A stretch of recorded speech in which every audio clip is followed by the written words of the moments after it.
Our story today is called The Open Boat.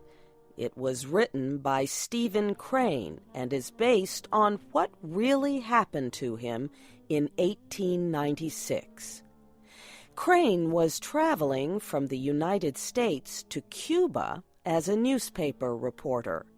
One night, his ship hit a sandbar. It sank in the Atlantic Ocean off the coast of Florida. Most of the people on board got into lifeboats. Crane was among the last to leave. There were 3 others with him, the ship's captain, the cook, and a sailor. These 4 men climbed into the only remaining lifeboat. The boat was so small that no one believed it could stay afloat for very long. None of the 4 men thought he would ever reach the shore. But the men fought the rough seas bravely with all their strength. Would they finally reach land? Here is Shep O'Neill with the first part of the story. The small lifeboat bounced from wave to wave in the rough seas of the Atlantic. The 4 men in the boat could not see the sky. The waves rose too high. The waves, with their white tops, pushed at the open boat with angry violence. Every man thought each wave would be his last. Surely the boat would sink, and he would drown. The man thought that most adults would need a bathtub larger than the boat they were sailing. The waves were huge, and each created a problem in guiding the direction of the boat. For 2 days, since the ship sank, the 4 men had been struggling to reach land. But there was no land to be seen. All the men saw were violent waves, which rose and came fiercely down on them. The men sat in the boat, wondering if there was any hope for them. The ship's cook sat in the bottom of the boat. He kept looking at the 15 centimeters which separated him from the ocean. The boat had only 2 wooden oars. They were so thin, it seemed as if they would break against the waves. The sailor, named Billy, directed the boat's movement with one of the oars. The newspaper reporter pulled the second oar. He wondered why he was there in the boat. The 4th man was the captain of the ship that had sunk. He lay in the front of the small boat.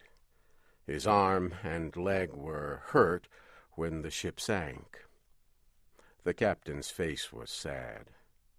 He had lost his ship and many of his sailors. But he looked carefully ahead, and he told Billy when to turn the boat. "Keep her a little more south, Billy," he said. "A little more south, sir," the sailor repeated. Sitting in the boat was like sitting on a wild horse.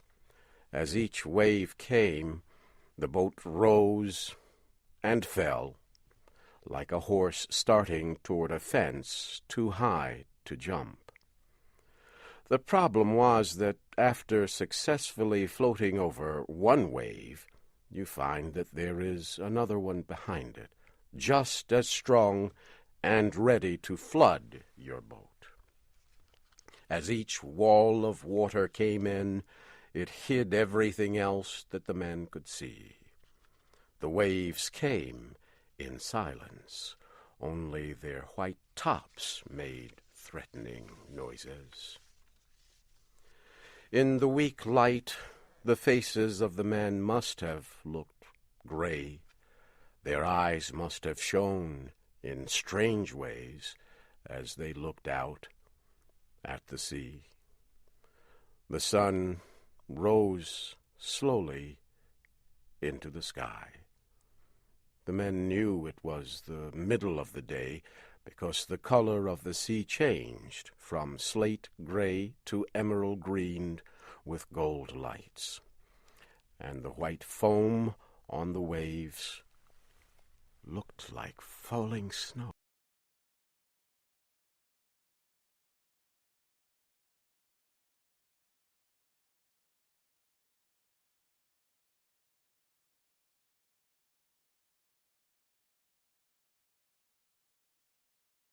The wind tore through the hair of the men. As the boat dropped down again, the water fell just past them. The top of each wave was a hill from which the men could see for a brief period a wide area of shining sea. The cook said the men were lucky because the wind was blowing toward the shore. If it started blowing the other way, they would never reach land. The reporter and the sailor agreed, but the captain laughed in a way that expressed humor and tragedy all in one. He asked, "Do you think we've got much of a chance now, boys?" This made the others stop talking. To express any hope at this time, they felt to be childish and stupid. But they also did not want to suggest there was no hope, so they were silent. "Oh, well," said the captain, "we'll get ashore all right."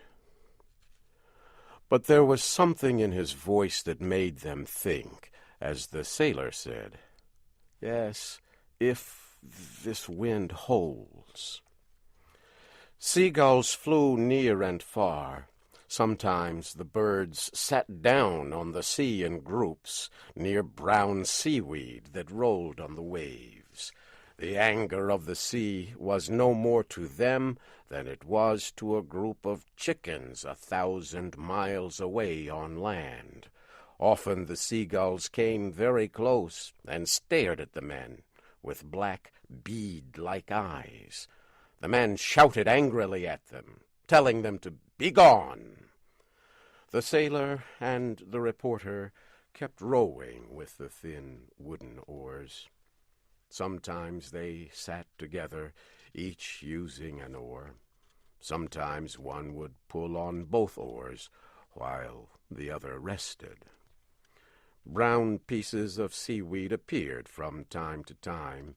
They were like islands, bits of earth that did not move. They showed the men in the boat that it was slowly making progress.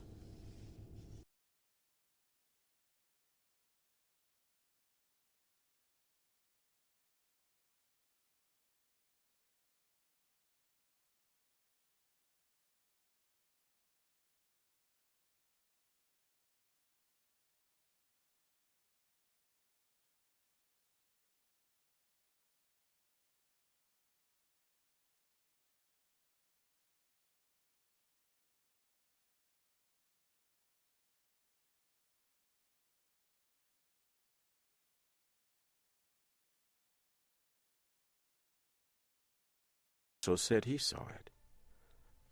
The reporter searched the western sky. "See it?"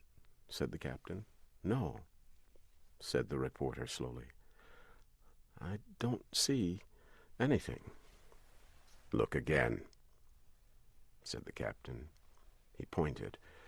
"It's exactly in that direction." This time the reporter saw a small thing on the edge of the moving horizon. It was exactly like the point of a pin. "Think we'll make it, Captain?" he asked. "If this wind holds and the boat doesn't flood, we can't do much else," said the captain.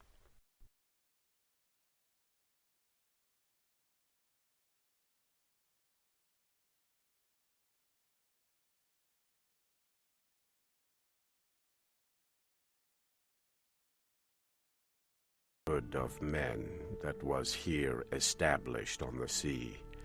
Each man felt it warmed him. They were a captain, a sailor, a cook, and a reporter. And they were friends. The reporter knew even at the time that this friendship was the best experience of his life. All obeyed the captain. He was a good leader. He always spoke in a low voice and calmly. "I wish we had a sail," he said, "to give you two boys a chance to rest." So they used his coat and one of the oars to make a sail, and the boat moved much more quickly. The lighthouse had been slowly growing larger. At last, from the top of each wave, the men in the boat could see land. Slowly the land seemed to rise from the sea. Soon the men could see two lines, one black and one white. They knew that the black line was formed by trees, and the white line was the sand. At last the captain saw a house on the shore, and the lighthouse became even larger. "The keeper of the lighthouse should be able to see us now," said the captain. "He'll notify the life-saving people." Slowly and beautifully the land rose from the sea. The wind came again. Finally the men heard a new sound, the sound of waves breaking and crashing on the shore. "We'll never be able to make the lighthouse now," said the captain. "Swing her head a little more north, Billy." "A little more north, sir," said the sailor. The men watched the shore grow larger. They became hopeful. In an hour, perhaps, they would be on land. The men struggled to keep the boat from turning over. They were used to balancing in the boat. Now they rode this wild horse of a boat like circus men. The water poured over them.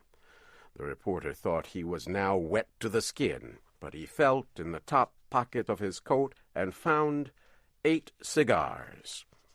4 were wet, but 4 were still dry. One of the men found some dry matches. Each man lit a cigar. The 4 men sailed in their boat with the belief of a rescue shining in their eyes. They smoked their big cigars and took a drink of water.